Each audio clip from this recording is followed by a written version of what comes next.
Assalamualaikum warahmatullahi wabarakatuh. Bagaimana kabarnya setelah lebaran? Kemarin pada mudik kemana? Semoga pada sehat semua ya. Kita lanjutin aja fanfiction yang Mimin bikin, tinggal sekitar 4 chapter lagi. Semoga kalian masih ada yang baca. Langsung aja ya. Ini di Moonlover Scarlet Heart Trio untuk season keduanya. Dan ini adalah fanfiction. Oke, kita lanjut ya. Chapter 17. Am I wrong? Chapter 17, apakah aku salah? Perjalanan menuju apartemen Hajin menjadi hening. Junso sibuk menyetir mobil dan Hajin memilih memainkan ponselnya. Tidak lama kemudian mereka telah sampai di apartemen Hajin. Terima kasih telah mengantarku. Junso tersenyum dan mengangguk. Sampai bertemu lagi, aku akan menelponmu. Hati-hati di jalan. Junso mengangguk lagi dan segera meninggalkan Hajin. Begitu masuk apartemen, Hajin langsung menjatuhkan tubuhnya ke tempat tidur. Hajin mulai memejamkan mata. Ia tidak berniat tidur. Dia hanya ingin berpikir. Bayangan masa lalu Wangso tergambar jelas. Ia mengingat bagaimana berubahnya sikap Wangso ketika ia mulai dipenuhi keinginan untuk membalas dendam. Fitnah yang ia berikan pada Wangguk tentang burung elang yang mati, padahal dia sendiri yang melakukannya. Tiba-tiba Hajin mengingat Dongguk. Apakah takdir masa lalu akan terulang di zamannya ini? Hajin menghembuskan napasnya yang berat. Malam itu banyak pikiran yang berputar di kepala Hajin. Ia tidak sadar ketika pagi telah tiba. Skip. GP Group resmi diakuisisi Gold Investment. Junso sengaja mampir ke kantor GP Group untuk memamerkan kemenangannya. Junso langsung menuju kantor Presdirjo. Presdirjo menyambut kedatangan Junso. Tidak lupa ia mengucapkan terima kasih telah menolong perusahaannya dari kebangkrutan. Apakah Anda masih menganggap saya pemuda yang sombong? Tidak sama sekali. Tidak sama sekali, Pak. Maafkan saya, jawab Presdir sambil membungkuk hormat. Junso tersenyum puas. Aku akan berpikir apakah akan pertahankan posisimu di GP Group atau tidak.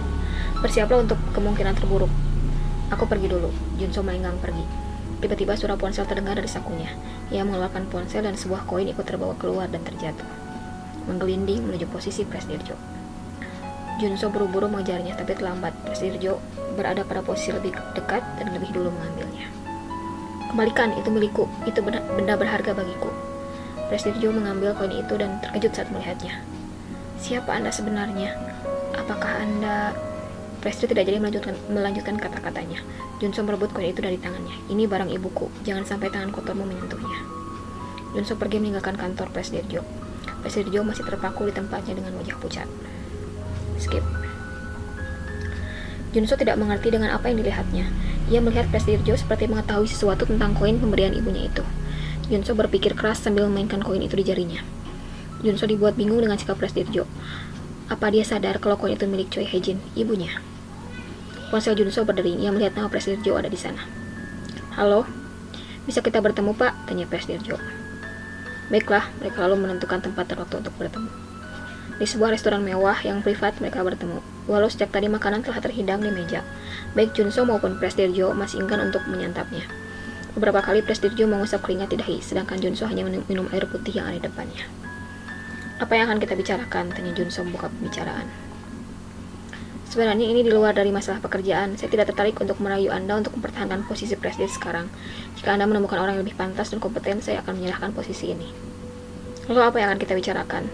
Diam-diam Junso juga menyimpan rasa penasarannya.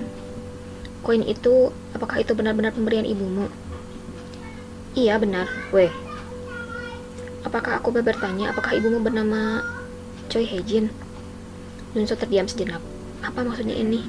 Apakah selama ini orang di hadapannya tidak pernah tahu ada dirinya? Apakah dia tidak pernah tahu bahwa anaknya lahir dan berjuang untuk hidup? Iya benar, itu nama ibuku. Di mana dia sekarang? Dapatkah aku bertemu dengannya? Junso kembali terdiam. Kepalanya sibuk berputar memikirkan benang merah dari kejadian demi kejadian. Hoxi, apakah kamu anakku? Tanya Presdirjo sedikit ragu. Apakah kau berpura-pura tidak tahu untuk menarik simpatiku?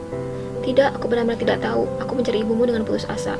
Aku tidak pernah menemukan jejak ibumu. Di mana dia sekarang? Biarkan aku bertemu dengannya dan aku akan menyelesaikan kesalahpahaman ini. Ibuku jelas berkata bahwa kamu tidak mau mengakuiku ketika ia meminta pengakuan. Aku tidak pernah bertemu dengannya setelah ayahku meninggal. Bagaimana mungkin aku bisa mengatakan hal itu? Istrimu, Pak Jiong, yang mengatakan bahwa kau tidak peduli akan hidup dan mati kami, dan kau menolak keberadaanku. Tidak mungkin. Aku tidak pernah memintanya untuk melakukan itu. Aku tidak bisa mempercayaimu. Aku akan mencari kebenarannya. Aku tidak akan pernah maafkanmu jika kamu berbohong tentang hal ini. Junso bangkit dari tempat duduknya. Ia berbalik hendak keluar dari ruangan.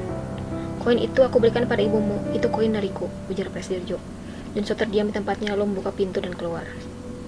Skenario yang tidak pernah terbayangkan bagi Junso. Ia tidak pernah berpikir jika ayahnya tidak pernah tahu kehadirannya. Ia tidak menyangka jika sang ayah tidak pernah membuangnya. Ania, dia pasti berbohong untuk mendapat simpatiku. Pasti hal itu yang terjadi, bisik batin Junso.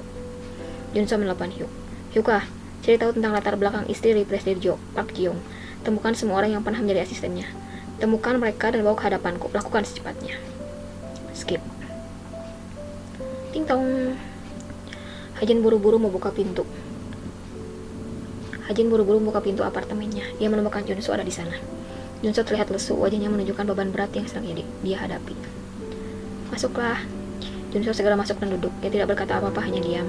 Hajin membuatkan segelas coklat hangat dan meletakkan di hadapan Junso. Apa yang terjadi? Aku bingung, aku tidak tahu harus pergi kemana.